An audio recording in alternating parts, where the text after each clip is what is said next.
friends. Another Stuck at Home. And I just want to take time to encourage you today. We're thankful for the opportunities that we have to get together in this way. And uh, we've been talking about things that we hope we never have to either hear or do again.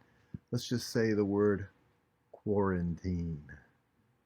Quarantine. No, it's not something you drink. It is not a special juice drink that you can pick up at the, five and dime. That's not it. The corner store. It's that word that's been used to keep us all isolated away. If I never hear quarantine again, or let's just say this, let's change the definition. Quarantine from this point on is what you do when you want to get away with your wife or husband. Now that's a good quarantine. Other than that, don't want to hear it. Just got off a beautiful Zoom call with all the pastors that are part of IAGM, friends that we've known for many years, and just had a beautiful time of reminiscing and also considering many of the missionaries that are a part of our organization. Pastor Emmanuel was on that conference, that Zoom call. Pastor Jim was there. Pastor DeMeo, whom you know down in California, Dr. Lewis, and a number of others. But let me just say that I think the most important aspect, and I was going to speak on something else for this devotion, but I just think this is important. Please don't ever forget that it's our job to see the world as Christ sees the world. Now, in Matthew 9:36 and 37, Jesus saw his people in a way that others didn't. He saw them as sheep that were scattered, they were thrown down. He encourages his disciples to pray the Lord of the harvest so that he will throw out, literally thrust forth, laborers. If we don't see the world in need, we don't pray for a world that's in need. If we don't understand how lost people are, we don't pray for them, and we don't pray for their salvation. I'm amazed in my own life how often I've settled for a person doing well and yet being unsaved.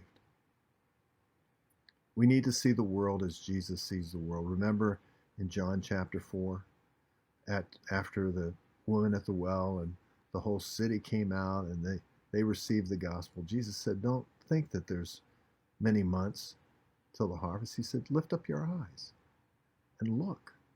The harvest is truly ripe. It's ready for harvest.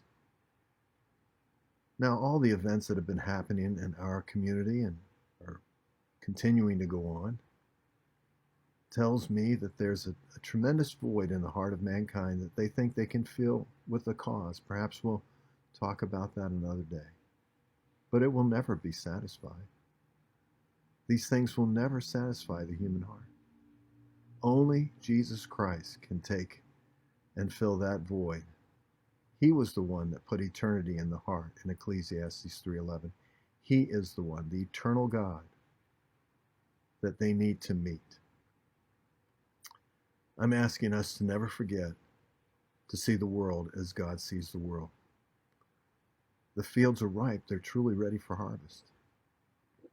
Maybe some people are just not ready to hear it. I can tell you that there are many others that are.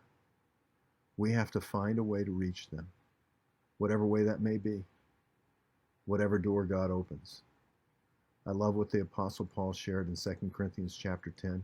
He said, my measure reached as far as you. I'm praying that you'll take it into the regions beyond. I don't know about you. I'm thankful for this church and all that it does, but I don't want it to end here. If we're not a church that's raising up people that can take this message into other parts of this country and the world, we're not doing our job. We're not teaching them to see the world as they should see the world. I'm asking you to pray with me that God will bless the School of Urban Ministry, that God will bless the International Association of Grace Ministries, that God will bless our missionaries that we support and many others, Emmanuel and Liz, Fabian and Erica, Trevor and Veronica, or Joseph and Makara, and many others. We're so thankful, Pastor Todd and Christy Kincaid. We're incredibly thankful. These are men and women with great integrity.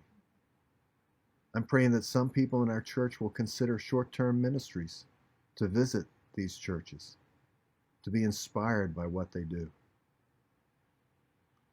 The harvest truly is plenteous. It truly is. Let's lift up our eyes. Let's pray the Lord of the harvest. You never know. It might be you and me that he sends out. Until next time, friends, God bless you.